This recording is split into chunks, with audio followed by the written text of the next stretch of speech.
লোকপিয়লৰ বিষয়াসকল আহি কেনেধৰণৰ কুৱেশ্যন সুধিব এই লৈ আমাৰ সাধাৰণ ৰাইজৰ মাজত বহুতো চিন্তিত হৈ আছে। নমস্কাৰ, মই মিলন দাস আৰু চেঞ্চাছ ডিউটিৰ এজ এ ছুপাৰভাইজাৰ হিচাপে আপোনালোকক কিছুমান কথা ক'বলৈ ওলাইছোঁ।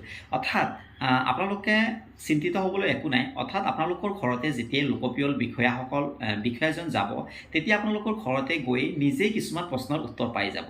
যেনে আপোনালোকে যিখন ঘৰতে ৰৈ আছে, সেই ঘৰখনৰ ওপৰতে টিন লগোৱা আছে না ছাদ আছে, সেইটো তেওঁ নিজে পাই যাব।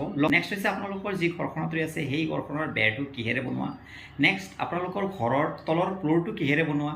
এই 3-4টা কুৱেশ্যন তেওঁ নিজে উত্তৰটো পাই যাব। নেক্সট হৈছে আপোনালোকৰ পৰিয়ালৰ যি মুৰব্বীজন আছে, সেই মুৰব্বীজনৰ নামটো আপোনালোকক সুধিব। এই ক্ষেত্ৰত আপোনালোকে পুৰুষকো মুৰব্বী দিব পাৰে বা মহিলাকো ঘৰৰ পৰিয়ালৰ মুৰব্বী হিচাপত দিব পাৰে বা হাউচ হোল্ড হিচাপত আপোনালোকে দিব পাৰে। নেক্সট হৈছে আপোনালোকে খোৱা পানীৰ মুঠ উৎসটো কি। আপোনালোকে খোৱা পানীটো আপোনালোকৰ নিজৰ চৌহদৰ ভিতৰতে পাই আছে না আপোনালোকে বটলৰ পানী ইউজ কৰে না আপোনালোকে ড্ৰামৰ পানী ইউজ কৰে।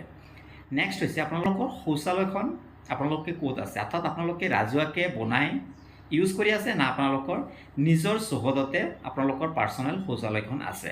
সেই নেক্সট হৈছে আপোনালোকে গা ধুৱে, সেই গা ধোৱা পানীখিনি বা আপোনালোকৰ যি ইউজ কৰা পানীখিনি যাবলৈ ড্ৰেইন আছে না নাই, ড্ৰেইনৰ ব্যৱস্থা আছে না নাই। ভাত বনাবলৈ চিলিণ্ডাৰ ইউজ কৰি আছে না খৰিৰে ভাতসমূহ বনাই আছে। নেক্সট আপোনালোকে ঘৰতে চ'লাৰ ইউজ কৰি আছে না কাৰেণ্ট ইউজ কৰি আছে না কাৰেণ্ট নাই, এই সম্পৰ্কে আপোনালোকক সোধা হ'ব। নেক্সট হৈছে আপোনালোকৰ ঘৰতে মোবাইল ফোন আছে না নাই আৰু লগতে ইণ্টাৰনেট সুবিধা আছে না নাই।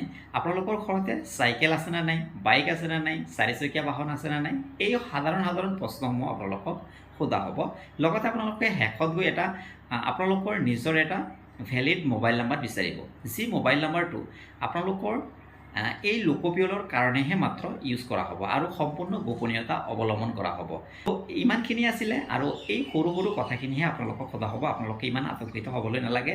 তো গতিকে মই এজন বিষয়া হিচাপে আপোনালোকক অনুৰোধ জনাইছোঁ, আপোনালোকে সকলোৱে যেন আমাৰ এই লোকপিয়লৰ বিষয়াসকলক আপোনালোকে সহযোগিতা আগবঢ়ায়, মই সেইটোৱে কামনা ৰাখিছোঁ।